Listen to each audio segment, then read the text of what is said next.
வணக்கம். இன்னைக்கு மோர் குழம்புக்கு பதிலா தேங்காய் இல்லாம 5 நிமிஷத்துல ரெடி பண்ணக்கூடிய ஒரு மோர் குழம்பு தான் பார்க்க போறோம்.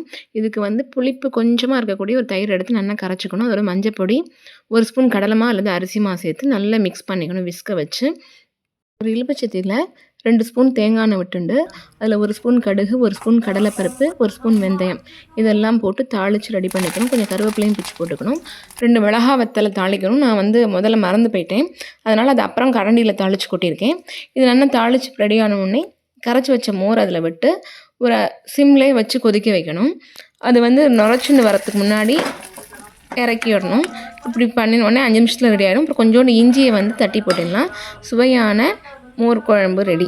5 நிமிஷத்தில் ரெடி பண்ணிடலாம். இதுக்கு தேங்காய் எதுவும் வேண்டாம், சூப்பராக இருக்கும். ஆனால் இதுக்கு வந்து நாங்கள் எங்கள் ஊரில் வந்து மோர் வெந்த சார் சொல்லுவோம். சில பேர் வந்து மோர் கடின்னு சொல்லுவா, சில பேர் மோர் ரசம்னு சொல்லுவா. எங்கள் பத்துலாம் பண்ணுறதுக்காண்டி கீழே இறக்கி வச்சு உப்பு போடுறேன். இது அவாவா சோறு எப்படி வேணாலும் பண்ணிக்கலாம். மாமியாருக்கு ரொம்ப பிடிக்கும். உங்களுக்கு பிடிச்சிருந்தா லைக் பண்ணுங்க, ஷேர் பண்ணுங்க. இது வந்து சாத்துலேயும் போட்டு சாப்பிட்லாம், சேவைக்கும் தொட்டுக்கலாம். சூப்பராக இருக்கும். Thank you for watching my channel.